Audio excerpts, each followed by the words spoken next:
Hello and welcome to another replay highlight. Been quite a while since we've done one, but this is something I want to show off. So, this was a 3v3 that I played quite a few days ago. What I did doesn't really matter. We're going to take a look at PLK. He's playing in the 9th Panzer Division up against the Sacates, or Sacatus, whatever, as the Commando Brigade. And we're going to see what's going on. So it's Columbus, so of course the Commando is going to go for the factory because that's really where the infantry fight is the best place to really take advantage of the infantry that he can get. And it does take a little bit for the match to actually start, and off we go. So Buddy POK here, he's got a panzer force, and he's just going along the river, while Sakate is going for more of a standard deployment, sending quite a few stuff into the town itself, or the factory I should say. POK and Lux kind of defending a little bit on the left hand side too. But the thing is we got a Panzer II push, and the Panzer IIs are pretty damn good, especially against commandos, as it's all soft infantry targets. There's no Stuart to worry about. You have to worry about Shermans, but fortunately, your 9th Panzer, you got mortar threes of 1-cell veterancy in A phase. They can outrange the Shermans and easily penetrate them. So we just got the Panzer IIs and mortar force with a bit of recon, pushing their way. A guy on my side surrenders in like a minute because I kind of naval roughed him. It was a bit dirty. I did take a shower after the match. But we've got Sherman giving fire support, and the mortar is just gonna start exchanging shots. Unfortunately, Sherman didn't actually manage to get a good hit. I believe the accuracy on it is, yeah, it's not that great, especially compared to the mortars. And if it pretty much completely demoralized, the mortar's gonna get the good kill.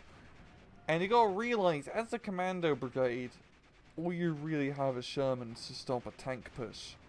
In this situation, you can only get a maximum of 4 Shermans in A phase as the Commando Brigade. No AET guns. You do have the Commando tank busters, of course, but that's really about it.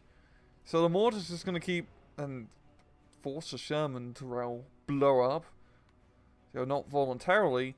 And the Panzer II, fortunately, says Commando tank busters. Even though they do have 8 accuracy now, it's still a Piat. We got Panzer IIs and Panzer Is and more Panzers being brought up the flank in. Nothing has been sent into the factory whatsoever, completely ignoring the outside of the map. Just a bit of exchange and fire, trying to hit a few infantry guys. And left hand side of the factory there's a bit of a defense with an IG-18 and some infantry. By the Commando Brigade, they have literally nothing that they can really effectively deal with. There's no AT guns, it's just Shermans. And with the mortar free on field, especially in this situation where it can outrange a Sherman, it's just going to get buggered. As the Panzer IIs, they can't kill it, but at least they can stun it up a little bit. And now we got the rest of the Panzer II force moving up, and we got ourselves, as a touch, a complete encirclement of the factory. And we got the other Sherman 2 here, number 3 out of 4, and there's the 4th one being brought out.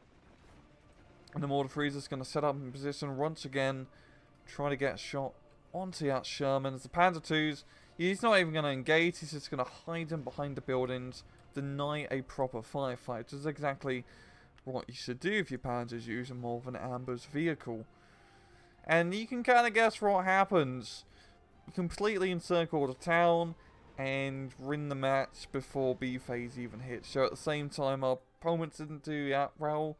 I mean, the middle is holding not too bad. On my side, I'm pretty much fighting against AI, of course. This is a 3v3. We were playing against randoms, yes. Pub stomping, yada yada. At the same time, it's kind of hard to get a 3v3 match to begin with. That's a whole nother moral lesson. But the main thing is that I really want to take out of this highlight is it's pretty easy to beat the commandos.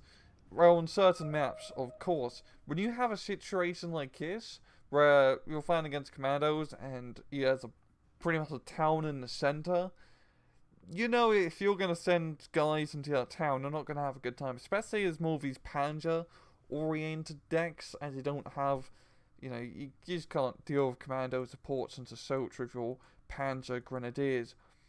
So instead of playing into the commando strength of having a rather standard town fight, why not just completely ignore the town, go around the flanks, and encircle it? Of course, this is the best case scenario, seeing it happen with the Panzer IIs and the Mortar 3 combo, especially for the 9th Panzer Division.